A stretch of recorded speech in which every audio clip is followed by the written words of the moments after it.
Wow. I don't know what to say. I'm excited, Simmo. I'm excited. I'm nervous. I just had a heat flush come through me. This is an exciting day for me. Having one of my biggest heroes, mentors, friends, heroes again to come into the studio. This is, honestly, I say this a lot when it comes in, but it's taken probably 4 years to get this happening, and it's exciting times. So Kade Simpson, welcome to the Dyl and Friends podcast, my friend. Thanks for having me, Dyl. Yeah, I'm actually really nervous as well, mate. I actually don't know what we're going to talk about. So I'm, as you said, hot flashes. I just got that. I'm like sweating already. I think it's just the friendship, mate. What we say here never leaves the podcast, besides everyone that listens to it. So don't stress about that. So, mate, it's an honour to have you in. I'm very excited. As you said, you're a bit of a recluse. You are one of the games greats players. Are you the games record holder at Carlton? No. Yeah, okay. We're not happy about that. We'll get into that later. But yeah, mate, you're honestly a superstar of the game, and no one has had the one-on-one chance with Kade Simpson. So Dylan Buckley sitting down today. It's big for me. Hopefully it's big for you, and I'm excited to get into it. Let's go. Okay, well, first thing I want to bring up, and I know you listen to the show, so you love it. I like to talk about first impressions of how we first met. And I feel like they're going to be very different because, as I said, one of my favourite players to play the game, one of my favourite teammates that I've had the fortune of playing with. But it wasn't always like this. It wasn't always Simmo and Dyl, best mates, chatting here, there and everywhere. There was the first 2 years of my career where we sat next to each other and you would not speak to me for 2 years. I'm naturally a shy person. Shy away from the limelight, shy away from unsuspecting characters like yourself. I was probably just feeling you out a little bit. But you're probably total opposite to me. You're not shy at all. So you got straight in there. I think you probably tried to knock out the wall between us so we could share lockers. I thought that we were going to start sharing lockers together. I was looking at subdividing our block. I was always looking at expansion. I know we're both big into property. So, no, I did, mate. And I think that anyone that's had the pleasure of playing with you and knowing you, I think the beauty of that and anyone that knows you would say this is, when you're mates with Simmo, you know you're mates with Simmo because it takes a long time to break down those walls. And I did break down those walls. It took a long time. And today, hopefully, mate, we can give a bit of insight into who you are because, as I said, you are a private man and that's awesome. It's actually one of the things that I love about you, that you are so private and you are so unassuming. You just go about your business. 346 AFL games. 42. Fucking, how's he start today? 342 AFL games. And yeah, not many people know a lot about you. So hopefully today we can uncover a few of those things. There's one thing that I really want to just get to off the top of the bat, and it's one thing that I've held close to my chest for a long time, and I want to get your opinion on it. In 2014, we were rooming together in Arizona. Do you remember this? I think so. We were rooming together. Yeah. Okay. Yeah, actually I do. Yeah. We do. Yeah. And you and I are both quite competitive. Wrestling, we used to like wrestling. We used to like wrestling each other. Yeah. As people do, you like to wrestle. And there was a day there where we had a wrestle. And I think this story sums you up. So I wanted to tell it. And we were wrestling and it got pretty heated. We were really wrestling and I was beating you. I was actually beating you. And I fully had you, and it got to the stage where you were so angry, you were so determined, and you had so much grit that I was like, I've just got to let this bloke win because he's going to kill me if I don't let him win. And I think in a way that sums up you. You are just the most hardworking, unassuming dog to the, like you are just this, you're a competitive beast. And I just wanted to set that story. Do you remember that?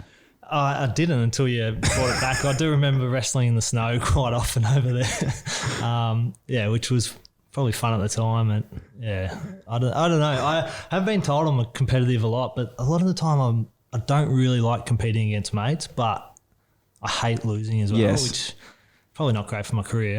There's plenty of losses there, but yeah, it just really shoot me. Yeah, it did that day. You are a very competitive man, which we will get into. Mate, take us back. Young Kade Simpson, growing up in Emerald. For all those who don't know, Emerald is in the eastern suburbs of Victoria, famous for the puffing belly, which is something that you would say at every single clinic that we went to, so I know it for a fact. What was childhood like growing up for you, mate? Out in the eastern suburbs, young man playing footy and riding the Boven Billy. It was a great place to grow up. Just sort of quite bushy, classed as metropolitan, but yeah, it was quite sort of country, sort of small town. Grew up, lived not far from the footy ground, so yeah, footy was a big part of my life. I don't know, walked home from school, didn't catch Puffing Billy, but walked along the train lines to get home. It was just a great place to grow up, only about an hour from the city as well. So, and the Emerald Bombers were the home team? They were. Now, I hope I'm not being rude when I say this, but a young Kade Simpson playing for the Emerald Bombers as a young kid, could you fast forward to think that you would have played 342 AFL games of footy?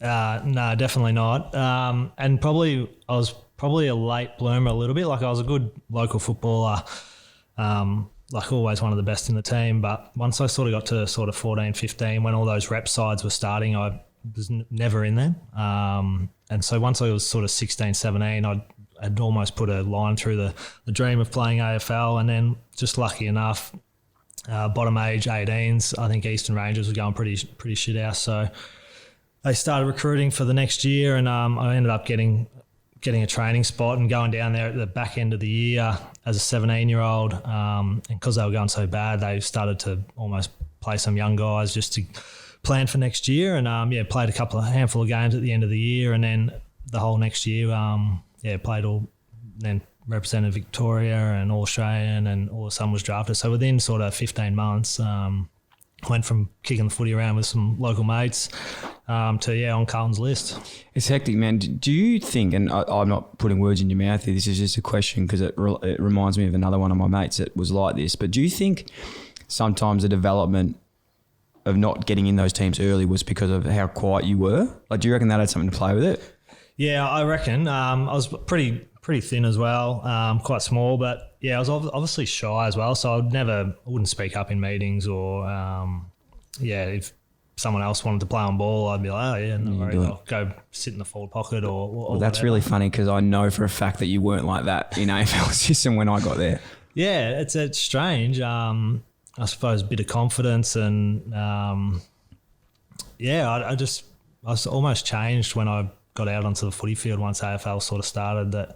That competitive person came out, and if talking or that sort of stuff was going to help me to win or help the team to win, I'd do it. So, off the field, totally different. It is crazy because I think as we'd say, like a lot of people might not have heard you talk in depth before about yourself, and I know you hate talking about yourself and pumping yourself up, but I'll be doing the majority of that today. But it is so true, you know, off field you are quite a quiet guy. Once you get to know you, it's not like you actually are in the change rooms. You're actually quite funny sometimes. But once you get on field, you do change. Your demeanour changes. You're obviously vice captain of the Carlton for X amount of years. And I feel like, I hope that Carlton supporters would definitely agree with me about this, but I think in all sums of footy, you judge people on premierships, obviously, that's one thing. But I think the second biggest thing you judge people on is when they stand up in big games. And that always seemed to be something that you did. Was that something that was like you did as a young player, or was that something you grew into later on? Probably through juniors. I've played in a few grand finals and played pretty well. But yeah, I don't know. I think that's just when the game is on the line or it is a big game, that's just the competitiveness takes over again and goes up another level. You want to lift and you do everything you can for the team to win. So sometimes you probably go out of your way, which is to the detriment, but other times, it might come off and you look a little bit better. No, mate, you definitely did. We'll get into that a bit more later on. Talk us through getting to the Blues. So you get there as a young man. Obviously, you're quite smaller than a lot of guys. It's well reported your first 3 games were 3 games of 0 touches, which is impressive in itself. Do you count them? Is that why? So it was 346, but you taking them off? No, I don't know. Like, it's going back now. I've played so many that I'd probably say 339 is probably a better number to go off. Maybe once I got to 303, I'm like, yes, I've actually played 300. Yeah, fair. First getting the Blues, what was it like walking in the doors then? So Shane O'Sullivan drafted you? Yeah, Shane was the recruiting manager. It was the year Carlton lost their picks 1 and 2. So that was Brendan Goddard? Yeah, Goddard and Daniel Wells, and I reckon they might have lost pick 20 something as well. So I was their first pick for the draft at 45. First I still remember the first day actually getting to the club. Like there was a PIN code to get in, and I didn't want to be late, so I ended up being about an hour and a half, 2 hours early, and couldn't get into the club. And then the first person that rocked up was Brett Ratton, the captain. So he and then eventually got locker number 6 between the captain and the vice captain, Andrew McKay. Wow. So I was, it was a pretty daunting start. Just a skinny little kid. I just sort of sat there quietly, made sure, unlike yourself, I made sure my bag was tight and didn't sort of spread over into their locker areas. But amazing when you walk into the club and you see these guys that you just watched on TV, like Camporelli and Koutoufides and, as I said, Ratton and McKay. And Dennis Pagan as coach, a guy who, one of the greatest coaches of all time, had just got to the club as well. So, a lot exciting to get there as well, but yeah, really nervous too. Who were some of the guys, like saying those names then, it sounds surreal because they're like some absolute superstars there.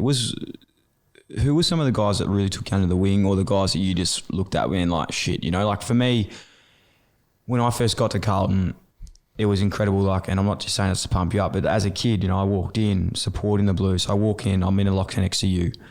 I'm near Chris Judd, Matty Cruiser, for some reason, and for good reason, because he was an absolute superstar. I was in awe of Jared Waite as a kid. I just love Watt. And then when I met him, I was like, you're not what I thought you were going to be, Watt, but I still love you. Who were some of those guys that I suppose you really idolised looking at? And then who were the guys that actually took you under their wing and probably helped you out in the first couple of years? I probably looked at guys who were similar, that I thought were similar players, or maybe a player that I wanted to sort of try and emulate. So Scott Camporelli was a big one, Matty Lappin, so a couple of the sort of skinnier guys. And whether they took me under their wing, I'm not too sure, but I really just watched closely what they did and sort of compared myself to them, whether it was in time trials or that sort of stuff.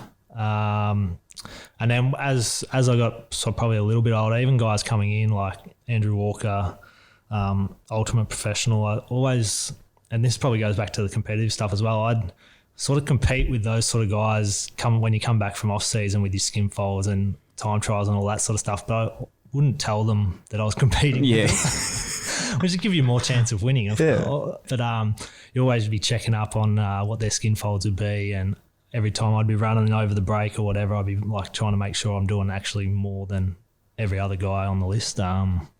Just because I'd be in my head, I'd be like, oh, I've got to make sure I run a better time than him or have lower skin folds than that person coming back. It's actually funny because I remember, and this is just a memory sticking out. Like, obviously, I was very annoying to you, not just as annoying, but I would always try and emulate you and do everything you did. And I remember one year I was like, yeah, I'm training with Simmo every time you train. So I'd come and train with you, but then there'd be days where I was there and you were already there training without me. So like, I was like, why the fuck is this guy? Like, we're meant to be training together, but you were always doing more and you wouldn't tell me. So now, you know, obviously I knew what was going on. It made sense, but how severe was that for you? Like that mindset, we talk about those mind games, and it's something that I probably didn't pick up enough on when I played footy, but I try and do it now in other forms of life. How serious was that for you? Like, how obsessive did it get? Because I can really remember some things. Yeah, and probably as I got older, I thought that I needed to do like more because I was aging, and so probably from 28 onwards, maybe like I would compete.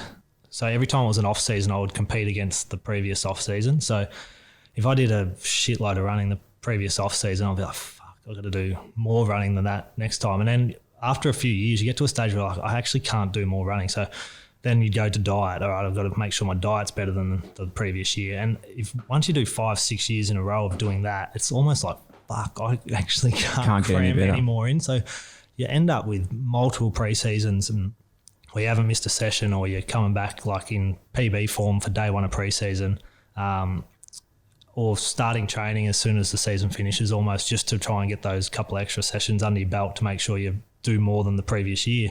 So that was pretty full on, and it was tiring at the time, but I sort of enjoyed doing it. And the older I got, I knew that I needed to do it to stay in the game and to be able to perform at the level that I wanted to. But yeah, I probably wish I started doing it a bit earlier, to be honest.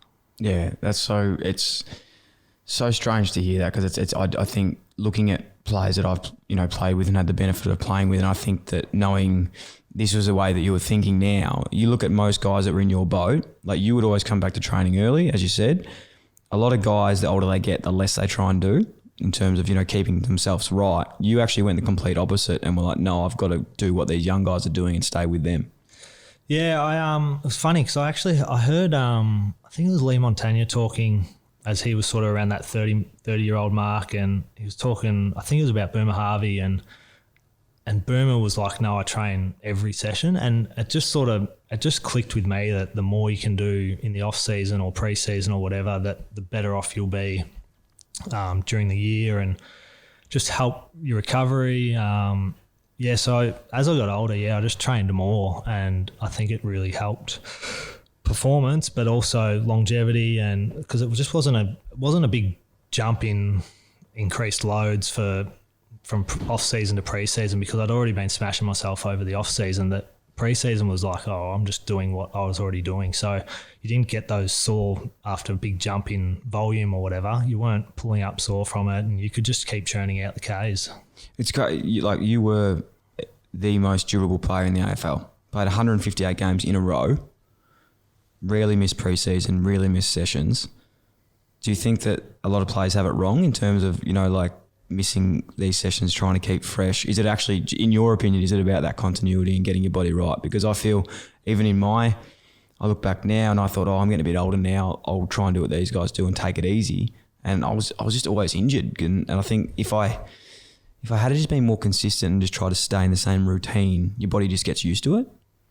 Yeah, I reckon that's spot on. And I was probably the same at sort of 27, 28. It would be like I'd play and recover all week, barely getting back out on the track, and then play again. And it just was a cycle. And until I heard sort of Lee Montagna talk about Boomer Harvey, who games record holder, and I was just like, that just sort of made so much sense that you just need to do more almost, so that game day is just easier. And then rolling out after game day, and I did a lot of recovery as well as I got older, just to make sure I was right to train as well. So all the ice bars and Pilates and stretching and just getting moving after games, whether it was walking the dog or going into the club on the day off to do ices and maybe more Pilates, that sort of stuff. But yeah, I reckon if you can do more and force yourself to get out and go for a run especially after games, just to get moving rather than just sitting down knowing I'm going to be sore for the next few days. Movement's key, I reckon. I think someone that has a similar mindset to that, and it'd be good to get your opinion on this, is Heath Scotland. So he was probably the most banged up bloke like I've ever seen. Like I feel like he had a broken ankle for the last 2 years of his career, but he just ran through it. And we do these tempo runs on a Monday morning every Monday. Say the game's on Saturday, you'd have Sunday recovery. Monday you'd be doing these tempo runs, and their tempos in the word tempo, like it's meant to be a tempo pace up and back. Heath Scotland would race it. He would not let anyone beat him in it, and he was the oldest bloke. Was he oldest bloke? He would have been the oldest bloke at that stage on the list. Who were some of the guys like Heath, like Walks, that you really admired for the way they trained and competed without them even knowing that they were competing with you? Yeah. The funny thing about Scotto as well, whenever when he's had a big night out, because he would absolutely flog the shit out of himself on the track. So if we played Saturday and we had Sunday off and he'd been on the piss all weekend, that Monday morning he would absolutely flog the shit out of himself. And he'd be running in jumpers, beanies, everything. Yeah. So when you did see him flogging himself, you're like, fuck, Scotto's been on. Yeah. He's had a big weekend. Those guys are, who else sort of comes to mind in terms of work rate that you loved? Yeah, probably there's a few, like Andy Carazzo was an amazing trainer. Walks was a big one. Trying to think, I played with so many guys, even like Ed Kerno, but I wasn't on his level as a runner. But yeah, I always found as well, like if you could just hang on to the best runners, so say the best 5 runners at the club, if you just always put yourself in that group, and even if you're at the back of that group, you're probably at the front of every other group. So I'd always try and run with the best runners. So the last few years, Ed Curnow, Sammy Walsh coming in, all those sort of guys, Charlie Curnow, Marchbank, those sort of guys. But yeah, I think like anyone who was lean or had a really elite diet, elite trainer, I'd try and latch on to or compare GPS numbers at the end of sessions and stuff. Sammy Doherty is probably a big one as well, probably the last 5 years actually.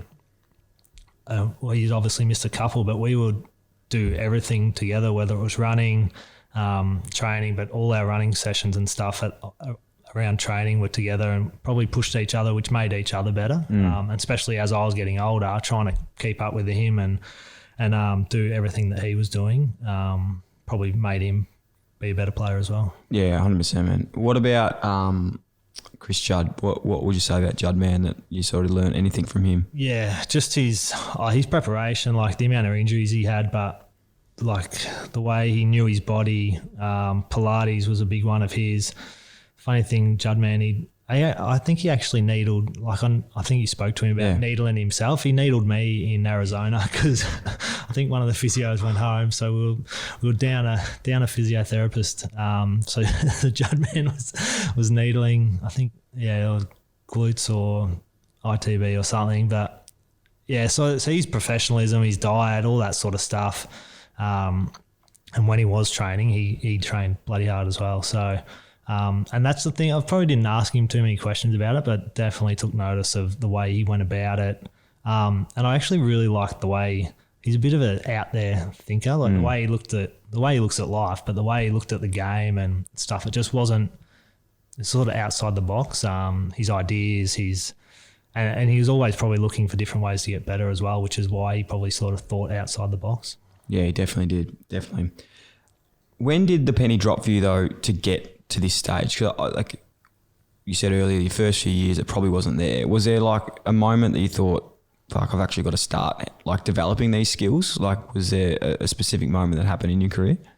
I'm not too sure. Like once I'd sort of established myself as a player, I don't really remember back that I did heaps of sessions or sort of just did what the program was prescribed, and that was probably enough to just get me through and play okay footy. But I think like football's just so competitive now, and like everyone does the program and probably a little bit more. So I think I wanted success more than anything, and I was always optimistic that it wasn't too far away, but it was probably a mile away. But yeah, I just always wanted to give myself the best chance at having that. And so, yeah, I reckon maybe the last decade of my career, maybe like 25, 26. So that's when I sort of thought that the program will only get you so far. And I think everyone probably does a little bit more than the program. So it was sort of like you got to do is the program a little bit more and then stuff away from the club as well. And there was a little saying that probably hit home was it's not what you do from 9 to 5 but from 5 to 9. So that was sort of a big one. So yeah, the other stuff like the diet and stuff, what you're doing at home or recovery and stuff. I think maybe 27, 28, probably the time I really clicked. The one thing that I've spoken about this a lot on the podcast and especially to other people is something that I really learned from you, and as you said earlier about outside thinking and not just conforming to what coaches say or strength and conditioning people say, was the fact of putting on weight. And it was something that we would always speak about, and I probably listened too much about trying to get too heavy and get big and not realising it actually wasn't good for my body because I couldn't carry that weight and it wasn't good for me. I'd just break down. Something you always did, and you stayed true to, you really believed in yourself, and you knew that you didn't have to be the biggest bloke, you didn't have to be the strongest bloke, but it was all about just how you felt. Was there stages when you actually didn't know that and you just had to work it out by yourself? Like, I need to just feel comfortable with myself and I'm happy to just be this weight, because, a lot of players still, Cripper even said last year, he thought, I have to put on weight, I have to do this, but it's more just about, working out your exact weights. Yeah, I think so. And I think my second or third preseason I got to I think I was wrapped that I'd hit like 81 kilos in an off season. I was probably a bit, I don't know, it was 81 kilos. A lot of it was probably fat, but I was so pumped, and then it was the worst pre-season of my life. I just remember Tony Liberatore was one of the assistant coaches, and him just running up these hills, and him with his hand on my back just pushing me up this hill, and I was just like, this is fucked. I just couldn't move. Like my time trials were horrible, but that was sort of how the game was played. It was a contested game, and a lot of the coaching was probably still a bit old school in like, you need to be big, you need to be strong, you need to be powerful. And then probably the game just evolved to suit me better, that you needed to be able to run, you needed to be and as soon as I sort of established myself, I think you just find ways to compete at whatever size you are, and it's probably the good thing about AFL football is that it's for all shapes and sizes, and so you can always sort of find someone small and skinny to match up on.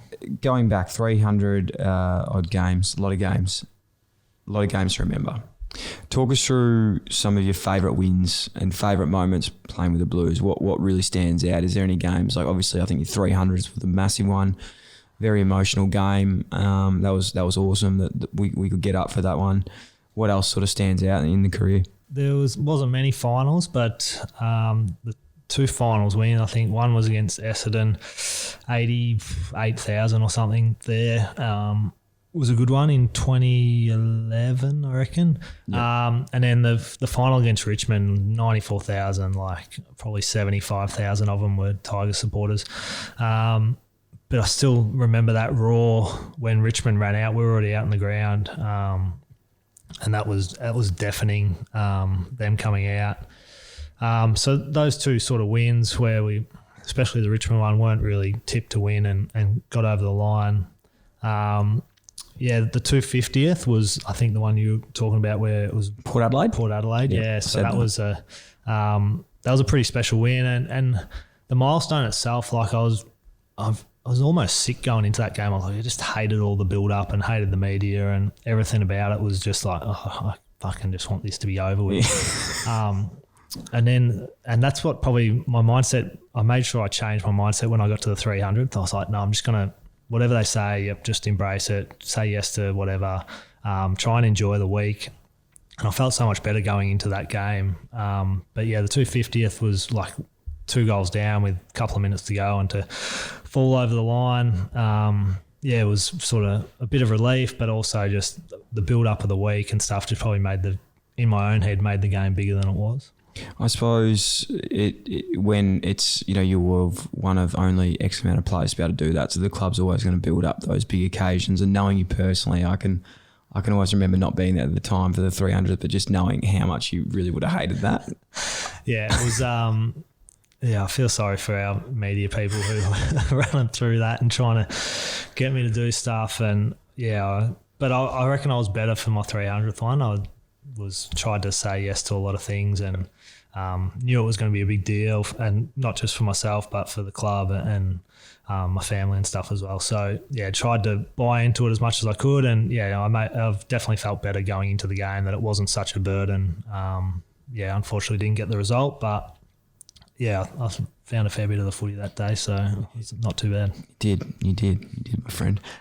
What's, I suppose, other things looking back besides Carlton games? You played a lot of international rules footy. Playing for Australia, pulling on the Australian girds, you must be special. I think 2006 you actually won the best on, is it the Jim Steins? Yeah, Jim Steins. That was 2008, I reckon. Yeah. Okay. You won that? Yep. Yeah. How special was that? Yeah, well, I think in 2006, I reckon I was 22, 23 maybe, and toured Ireland, but Kevin Sheedy was the coach. I'd only played maybe 40 games of AFL. How do they work those squads? So I reckon that might have been the first year they'd done it where, so it used to be the All-Australian, you had to be an All-Australian member to play. And then I think Ireland kept winning. So then Australia goes, oh, fuck it, we're going to pick the best side to suit the game. Mm-hmm. So being quite a quick game and stuff, I'd sort of established myself as a bit of a running player in the AFL. So, got the call up late, and it was unbelievable. There was guys, Dustin Fletcher, Michael Voss, As I said, Sheedy was the coach. Jim Steins was actually one of the coaches as well. So to spend the weekend, like a couple of weeks in Ireland with him, and other legends of the game was pretty special. And then you sort of make a lot of friends as well from other clubs. Like that's why I did it 4 times, because I just loved a couple of weeks hanging out with guys that you compete against. You actually sort of, and then you see them and play them later in life out in the G, and after the game you catch up and you still talk about going to Ireland 6 years ago. Like it was something that I loved doing. So anytime I got the chance to, so I did 2 in Australia and 2 over in Ireland, which was amazing. One thing that keeps jumping out today is when you say names of players that you've played with, like Michael Voss. These guys, like I just keep forgetting like how many years you actually played for. Yeah. Talk us through some of these. Who were some of the players that were like really at the back end of their career when you started? And then obviously like probably the last year was Sam Walsh. So just to show like who some of these guys are that people wouldn't be really surprised that you actually played with. Like you played with Fev. Yeah, so Fev, Kouta. You played with Kouta? Yeah, a couple of years with Kouta. Did you play with Braddles? Dooley. Did you play with Braddles? Nah, I think I missed Braddles by a year. Probably could. I remember him coming back as like a assistant coach or just helped out coaching when Rats was coach, and he was just the whole preseason be up the front of all the running. Guys that I played against, so like some of like greats like Buckley, Hurd, Voss, Rashudo, Andrew Macleod. Yeah, hectic. I remember trying to tag Andrew Macleod. He was playing at half back one day, and I had to try and tag him, and it was a nightmare. Like he's just no respect to me, and any time like I felt like I was in a good spot, he would then just be around the back, getting an uncontested handball or something, and I was just like, this is fucking nightmare. My heart skipped a beat before when you said Craig Bradley.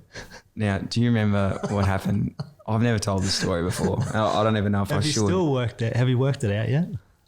Kate, I've got to tell this story. It is seriously, it still keeps me up at night, and I still do not know to this day what has happened in this situation. So to tell the story straight, we just played, I think we'd played round 1, and we'd come in the next day for a recovery session, and I'm sitting next to my locker and I'm sitting with you, and I've got like 6 missed calls from this number, and I was like, Simmo, have you got this number?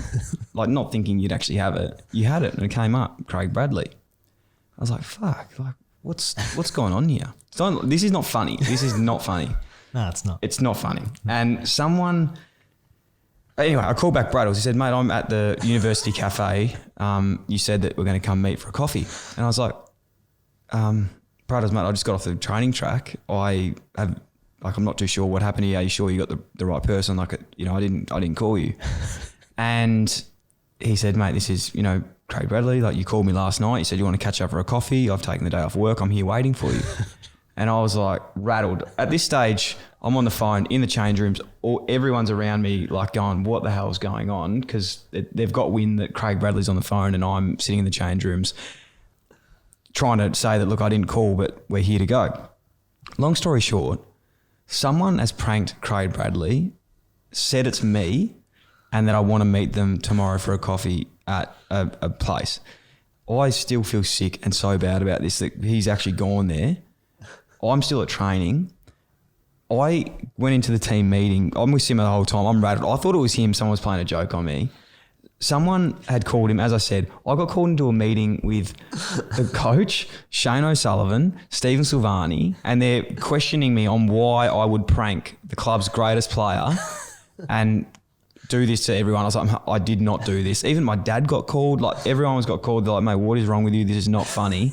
So still to this day, I don't know who did that. No, I'd forgotten about it until you brought it up. But yeah, it's a funny one. I don't know why they'd. I think so. Like, I don't know even if one of the boys would have done this, because even if they did, it obviously went too far because it's a massive call. But surely there's just some sort of miscommunication somewhere. Maybe someone's asked him, is there any other Buckleys out there? No, because I've rattled this on my brain, Kate, for a long time and I still can't work it out. But I just felt so bad. But I just remember going up to, Sauce and then being like, mate, why would you do that? And I was like, I didn't fucking do this. Like, I wouldn't do it. Why would I book a chat in when I got training on? Like, I'm not that stupid. They thought that like I'd stuffed up the dates and just denied it.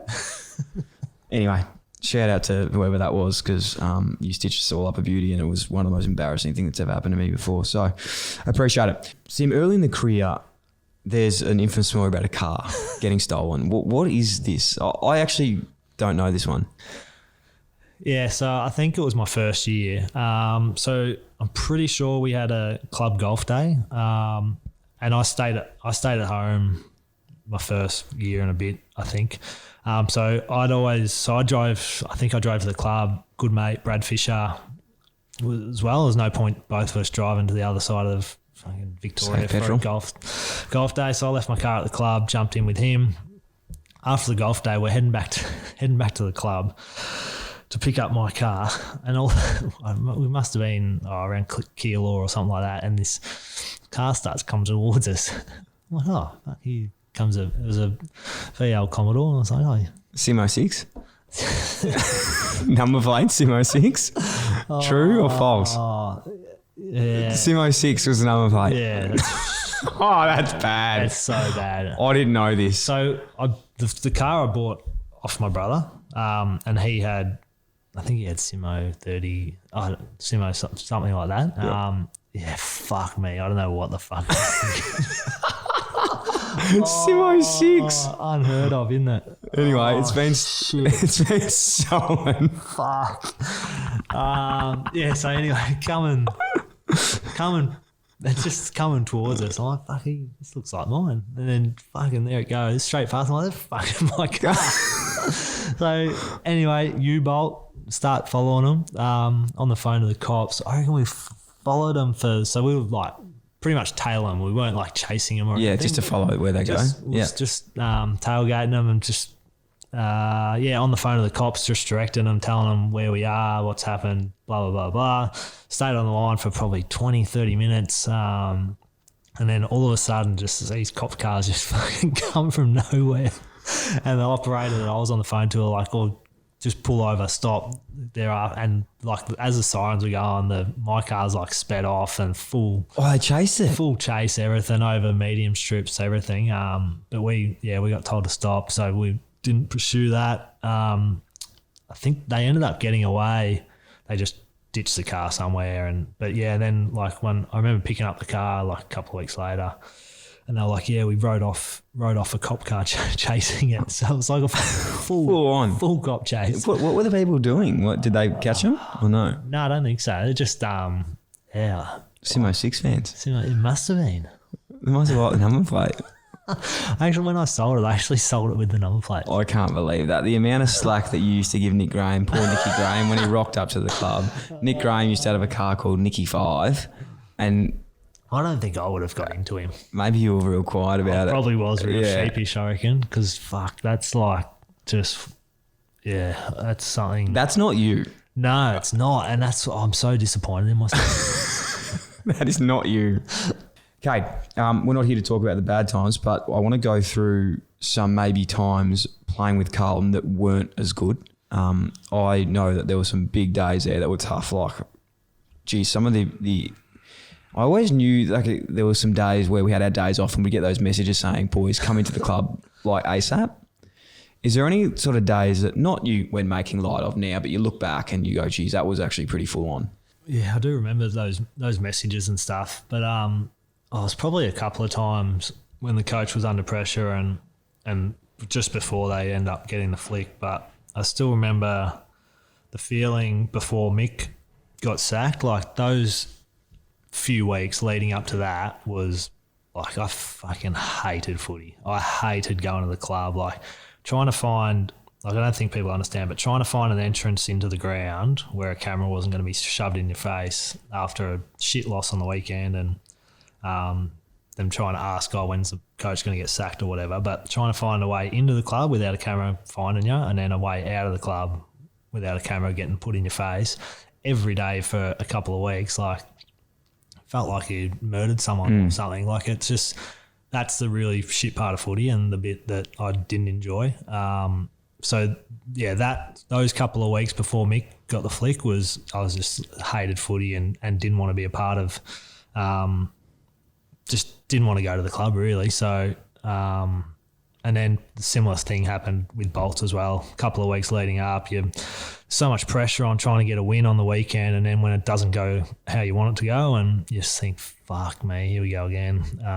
Turn up Monday morning, there's news cameras everywhere, and you're just like, this is ridiculous. Like, we're playing football here, not. And it just felt like they were headhunting the coaches and would not stop until there was a decision made on their future. Yeah. Well, I don't know how many coaches you have been through, but like I remember the day Rats ended up. I remember the day Mick finished, and I wasn't there for Bolts obviously, but through those times, like they are the most.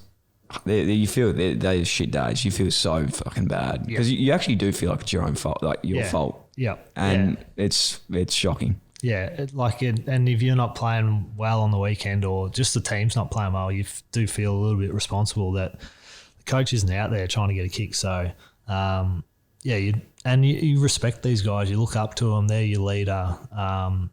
So you're devastated when they the way they're being treated in the media for one, but then when they lose their job, like you feel for them. And just as you said, it makes you feel shit ass. It does. 18 years, how many opportunities would you have had to leave Carlton through your time? Probably not too many. Like I usually got, apart from the last 5 or 6 years where they were 1-year deals and done in October. I feel you. That's the shit time when you get to 30 plus. Mine went on November. Yeah.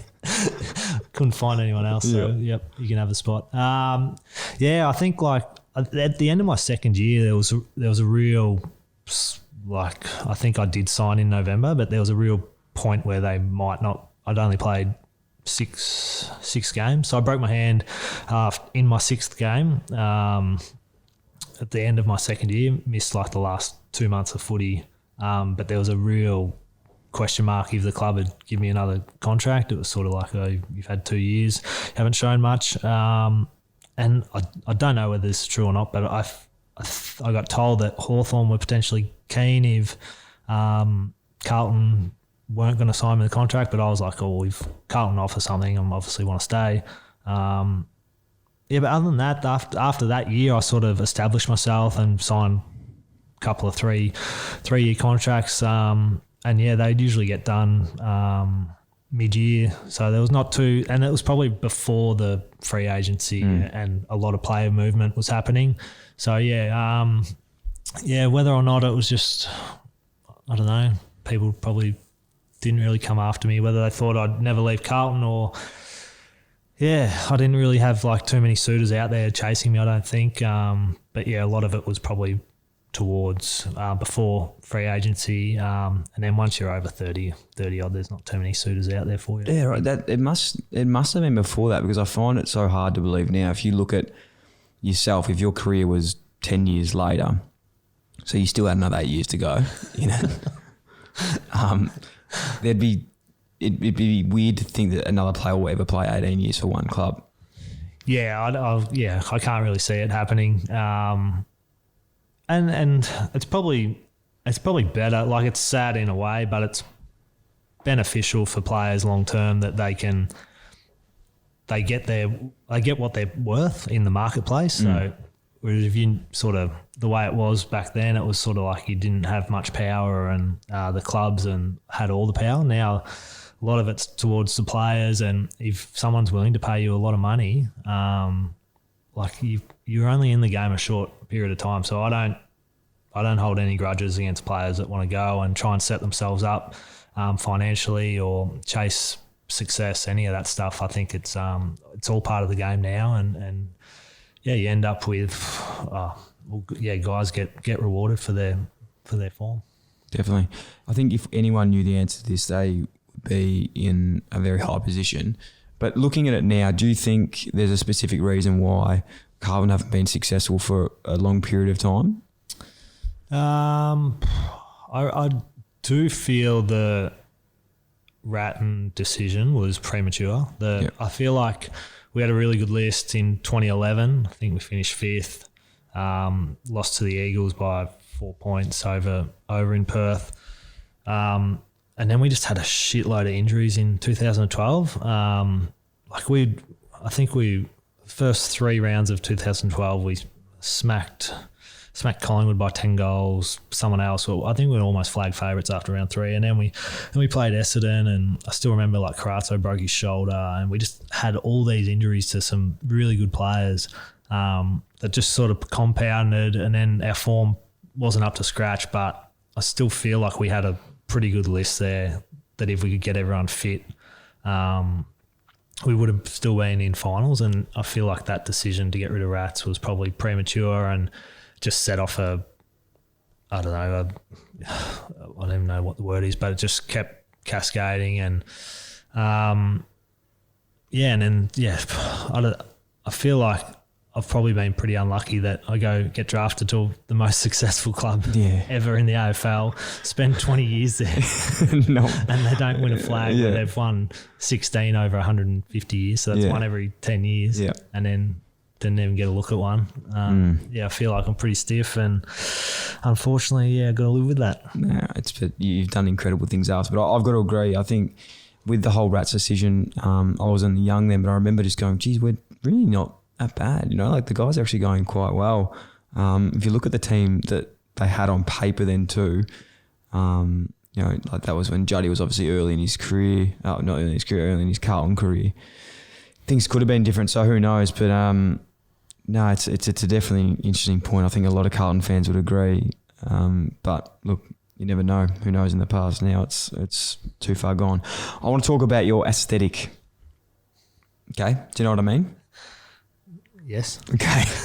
Your aesthetic on game day, your training kits, I feel like you have like a healthy OCD. Would that be fair to say? Yep. Like you would have to have, your locker would be immaculate. You'd have your chewies in your locker, things hanging up. You'd crack it at me if my bag was 1 centimetre over the line. You'd wear specific kits to training. If it was cold, you'd wear a long sleeve with your beanie. If it was warm, you'd wear your short sleeve with your shorts. You'd have your socks done the exact length every time. You'd have your white tape put under your socks. With your boots, you'd have about 13 inner soles in each shoe. Have I missed anything else? No, that was most of the ones at the club, yeah. Then there's other things in life. I was hoping they'd finish once I retired, but I always have to have my radio on like a certain volume number, which I think a lot of people do, but mine, once I get out of the car, it's got to be left on 6. But when I'm listening to music, it's always in like, either it's got to be a number that I like, or it's got to be a multiple of 5, so 10, 15, 20. And then numbers I like 23, those sort of things. And those numbers, are they representative of someone like Michael Jordan, or are they footy players that you've played with? Because there's guys that I don't like that I've played with that I don't want to put their number on the radio.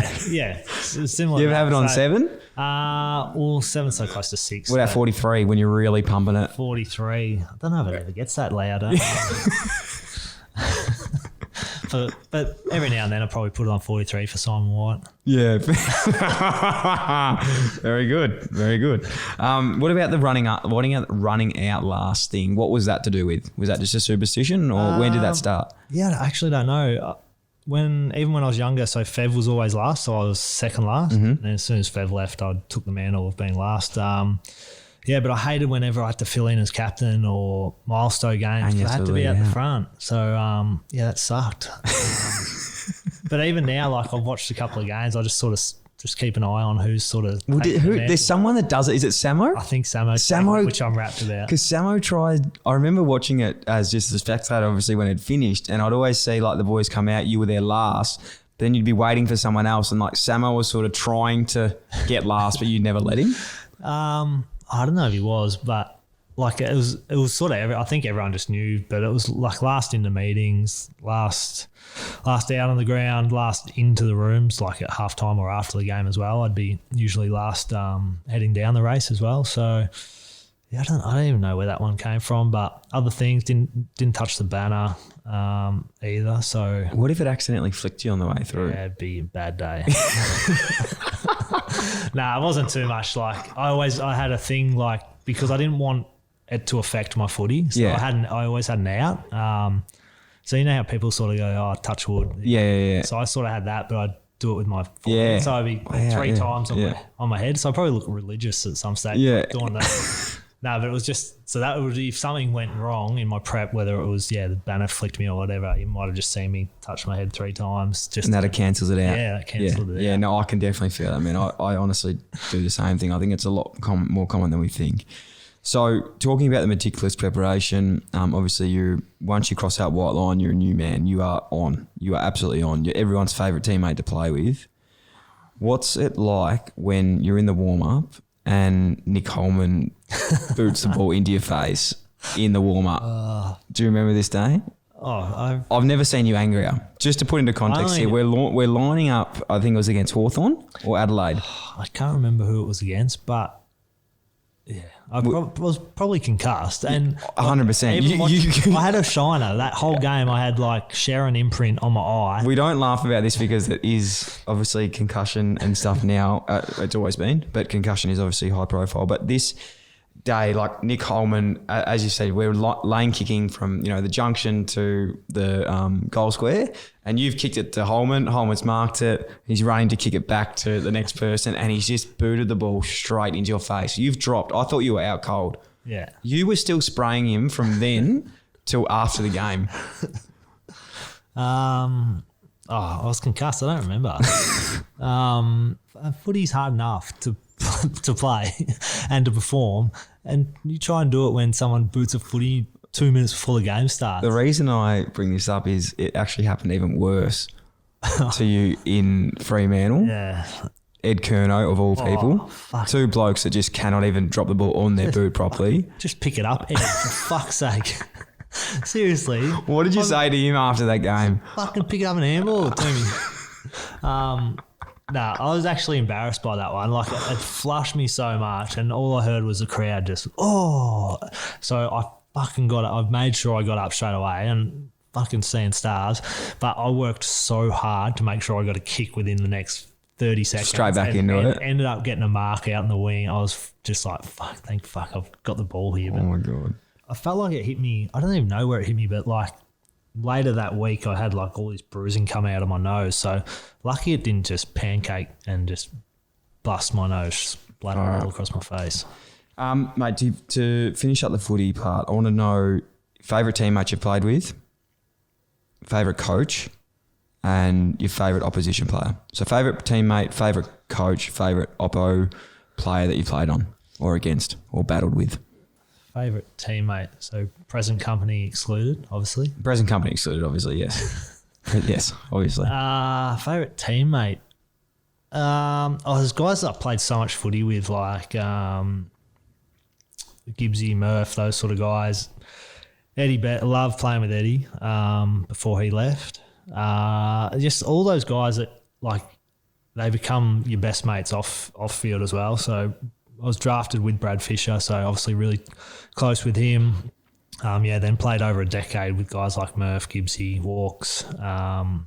So those sort of guys are probably right up there, and guys that you still, now I'm probably starting to catch up with again more now that footy's sort of finished. You sort of get, when you're on a footy schedule and your teammates have left the club, it's hard to catch up. They never align, but now that I'm away from that, I'm starting to catch up with those sort of guys now again, and probably Jordan Russell's another one from that group. Favourite coach, like, I don't know, I feel like I've always got on well with each coach, and it's almost, I reckon, actually, I was thinking about this the other day, that with so many new coaches coming in, like, I always felt like I had to prove myself again. So it probably helped with my longevity and my form. And like, I felt like when Mick came in, I'm like, fuck, I've got to prove myself again. And Bolts came in, I was like, geez, I've got to make sure I run a PB day one, make sure I impress the coach and all this sort of stuff. I don't know if I've got a favourite coach. Do I have to say one? No, you don't have to say one. It's more even just maybe, if, we'll get into coaching later, but what one have you maybe learnt the most from in terms of what you would be or what you would be, not be? I reckon I'd take it a little bit away from all of them. Like, I remember even Dennis, my first coach, like, playing and not just, so even playing when you're like sore or injured, like not just going out there and like making an excuse for yourself, like still try and actually perform while injured or sore was a big thing I took away from Dennis. Like, he was pretty old school and there was no, like, you shirk a contest, you'd know about it from him. So that's probably one thing I took away from him. Recently, like Bolts, his work ethic, like he second to none. Easily worked the hardest out of any coach I had. Like, it was, I don't know if he even slept. Like, it was unbelievable the amount of hours and stuff he put in. He was so driven to do well as a senior coach. So it's sad that he didn't. It didn't go his way. The Bolts thing, and you would know a lot more about this than me, but the Bolts thing still doesn't sit well with me because I know he loved that club so much. Yeah. Like, he all he wanted to do was be successful, and I feel like the success that is coming, obviously Teague's awesome, he's going to do a lot of things, but a lot of those fundamentals will come from Bolts. Yeah. Like, I've never, and I'm saying this is coming from someone that played 3 games under him. I realistically ended my Carlton career under him, but I've learnt things from him that I've taken into my life post-football, like mindset, like I said before, not making excuses, meticulous. Like, he was just so relentless on the littlest things, which in one way was his biggest asset, but in another way it was nearly his undoing because so many guys just couldn't keep up with it. Yeah. Yeah, it was a phenomenal, like, his work ethic, yes, as I said, second to none. But, I took a lot away from him, and I was probably a little bit old school still when he got there, where it was, and he probably taught me, just to more chill out, control the controllables, that sort of thing, so don't get frustrated with things that I couldn't control. So my whole probably demeanour and the way I looked at mistakes and stuff out on the field probably changed a lot, and I probably relaxed a little bit as I got older. I probably saw the game a lot differently, and still had that competitive thing about me, but it wasn't the be all and end all. Like, I wanted to enjoy football, not just see it as a job, and because it can get pretty consuming. I sort of realised later in my career, I wish I'd sort of done it earlier, but that footy wasn't the be-all and end-all. 2020 comes, 18 seasons down, 342 games of AFL footy, and then retirement. How'd that all come about? How does that sit with you now? What was the end of the career like? And talk us through what sort of transpired at the end of 2020. I probably still. It doesn't like.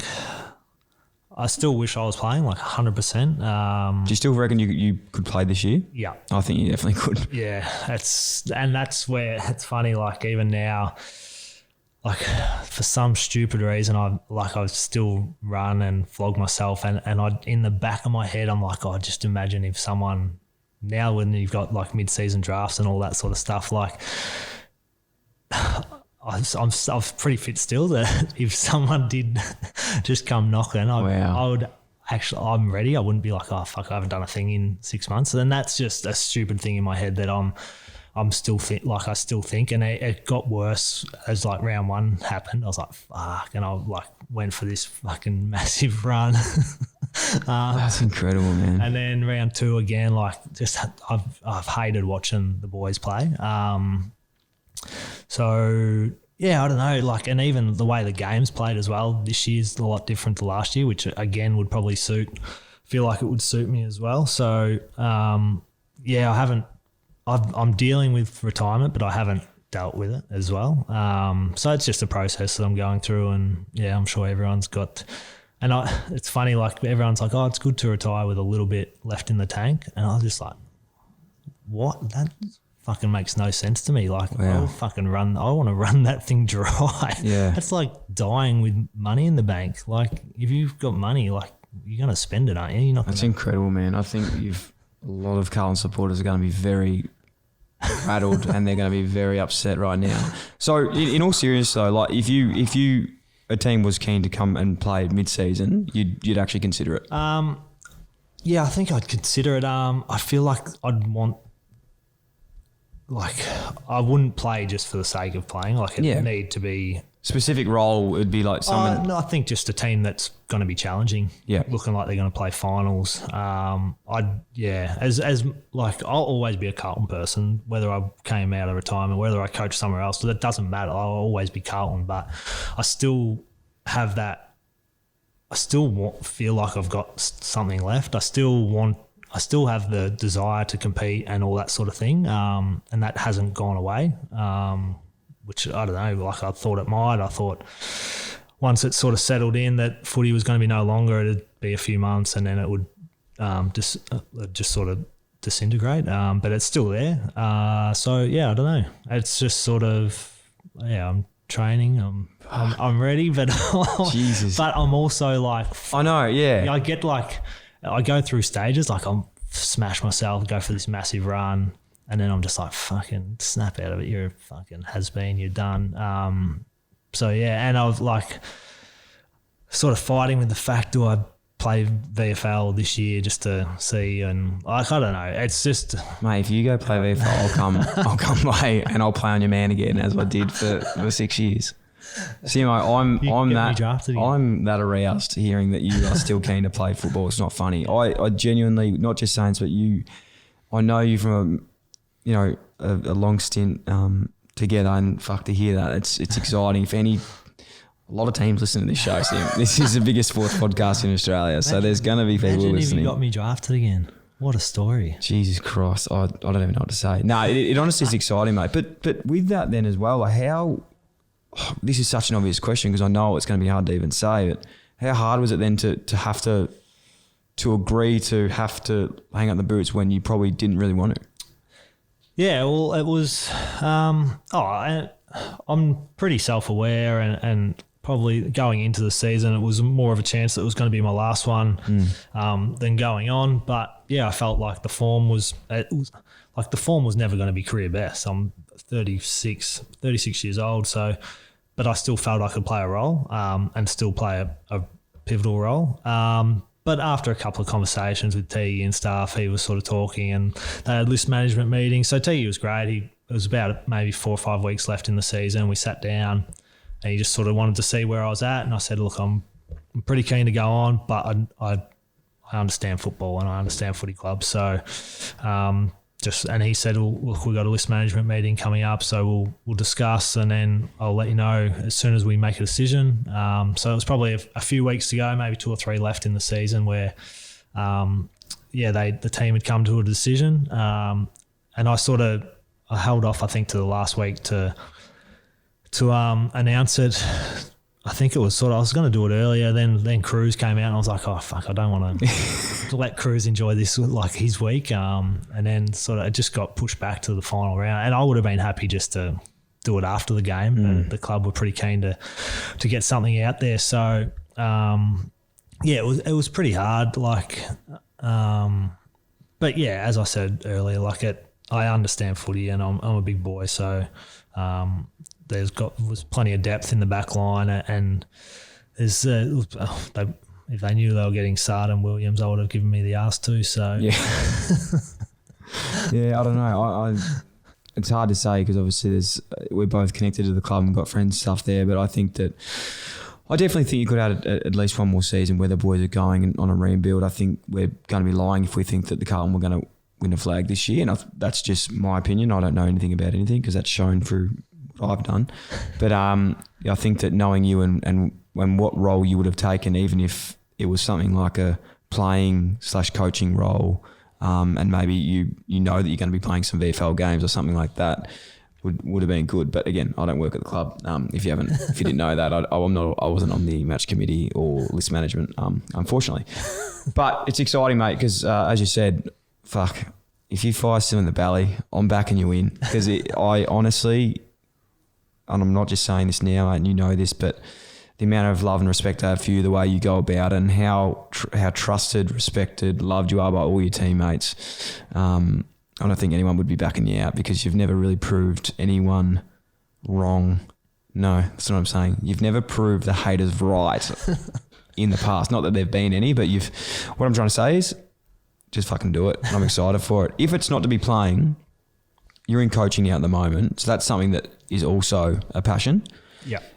is there still fire in the belly to be doing coaching full time? I think it's a lot different now with COVID and these coaching cuts. You've probably seen, like, last year you're probably a walk-up assistant coach start, but now with what's going on, you probably have to take a longer route into that.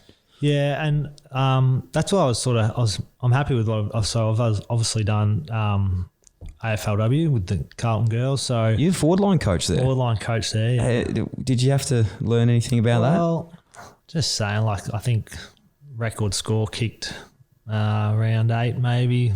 That's in the AFLW ever. Like, not saying that I was the influence of that, but it's good ball movement. It's good ball movement. What were you doing? Were you doing the washing machine there, or? Darcy Vesio won the goal kicking. Not like I'm just a forward coach. I'm not saying that I that's anything to okay, do that. Okay, yeah, that's good on the resume. Very good on the resume. No, I feel like doing sort of that, because it's part time obviously, so still working and then do that after hours. But I feel like when I took the role there, it was the AFL landscape was still very uncertain, and I didn't want to take not that there was a role out there, but I wouldn't want to do a full-time assistant and then like almost be last one in, first one out if COVID spiked up again this year. So it was about trying to set myself up off field, dip the toes in the water with coaching. So just finished the girls season and now going to do some stuff with Carlton Reserves as well, backline coach now. But I feel like that, it was good just to dip the toes in the water just to see if it was something that I enjoyed and wanted to do furthermore, and I have really loved it. Even I work 8-9 hours and then get to the club at sort of 5 o'clock. It's sort of like I'm wrapped to get there.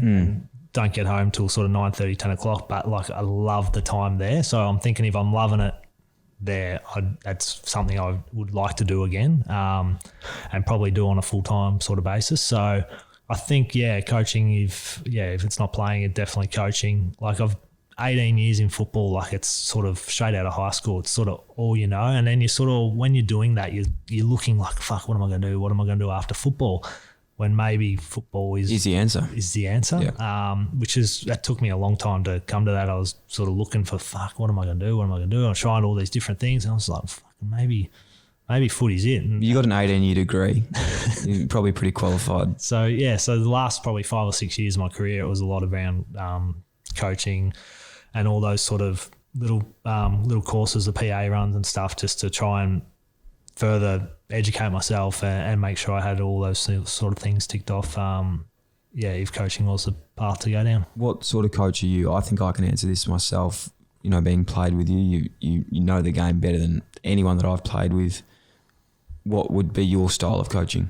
Well, as I said, like the back end of my career, I really changed my whole perspective. And I think with the players coming through these days, everything's about relationships and I feel like that's the main, how to get the best out of players is having strong relationships, probably away from football. And that's probably my style as well. I did a little bit of sort of welfare stuff at the back end of my career as well. And I feel like that's how I'd coach, sort of trying to get the best out of players. So it's not that you don't give them the little clip when they need one. It's more just trying to, a lot of it's positive reinforcement and encouragement. And like no one is out there trying to fucking make a mistake. And most players know when they're fucking made one. So why do you need to tell them again? Definitely. So it's about just trying to pick them back up after those mistakes so they can be better in that next stage of play. Yeah, no, I totally. We spoke to Caleb Daniel last week and Sam Doherty are two people that I think were very much like yourself. You nearly don't need coaches. I think in a way you were someone, and it took you a while to probably realise that you were different to everyone else that actually needed coaching. I feel like you just sort of did your own thing because you knew what you were good at, and you didn't really need a coach to tell you that you stuffed up. You knew that. You knew what you were doing. Whereas I still think there is a space in the game, as much as it's about relationships. I still think there is space though about hitting blokes between the eyes, because I feel like these days you can be best mates. So many coaches are best mate here, best mate there, but unless you're actually giving strong feedback, personally, I don't think you can get better, because some of the worst times I've had, worst sprays, and this is why I respect Bolt so much. Like, he told me some home truths that really I didn't agree with, but he followed them up. and we had a meeting about him the next day, and then we followed up a week later. And it's about that follow up, whereas a lot of coaches will spray blokes and then never bring it up again. And that was the most annoying thing for me, was like, you're spraying me, you're telling me I'm shit at this, but then like you'd never speak to me about it again. Yeah, and you don't know where you stand. Yeah. And that's almost the unknown is the bit you dread. Like I remember if you were in a form slump or whatever, the worst thing, like you're just dreading like running into the coach or having to go do your review or whatever. And then you'd go and do it and the relief. Feels so much better. And you'd walk out. It's like, oh my God, that wasn't even that bad. Like what was I stressing about? One thing I realised, and I realised this like in my last month of footy, and I wish I realised this a lot longer ago, but it was what the anxiety you have towards a coach is at 100%. Right, it's quite high. You're always just, no matter how comfortable you are, you're always feeling anxious about that relationship. Divide that by 44, and that's what he's got to worry about. So what you're thinking about him is what, like a 44th of what he's actually thinking about you. So like, I wish I just didn't overstress that relationship as much, because he was probably never worrying about me. He's probably got bigger things that he's worrying about than like our conversation. Yeah, that's a really good point. Like, yeah, you stress about things, whereas if you just meet them head on or just have a chat. Yeah, go. Just walk in, and they actually like. I just wish that my last like 3 months, I used to just go and speak to Leon and Bolts, and we'd have the best chats. And it was probably because I knew I was finishing, but it was almost just like, oh fuck, I wish I did this a bit earlier. Yeah, it's so true. Like you go in, I remember like even like my first coach, so Dennis Pagan, was pretty daunting sort of human being, and he had in the old grandstand at Carlton this dungeon of an office that was just off through, you couldn't get past his office without getting to your locker, so you had to go down this hallway, and it's just, the door was always open. He just and I just remember like I forced myself to go in there because I wasn't getting a game or was playing shit house or whatever, and once I went in there, like I actually didn't even say anything. They talk the whole time. They do all the talking. They talk. And you actually get so many answers without actually saying a word, but you leave knowing where you're standing. There's no uncertainty, and you feel so much better for it. Mick was the best for that. He's like, oh, I've been waiting for you. And you just sit in and you go, tell you everything. You go, all right, thanks, mate. See ya. And just walk straight out. It's true. So to any coach out there, if Simmo is playing with you this year or coaching, just go have a chat with him and he'll let you know. Sim, what's next for you, my friend? I think we've touched on it again, but ideal world. Yeah, I'd like to stay in football, but full-time basis would be ideal. At the moment, I'm working as a bit of a horticulturalist with a guy, but also doing a little bit of my own stuff as well. So Sim's mowing. This has honestly been a business plan for the last 17 years, I reckon. Yeah, I'm not sure if I might get a letter from a lawyer soon, but whether it's just so we're clear, that's not the actual name. Okay, just in case someone. It's not the case. But yeah, it would be a bloody good name. It would be.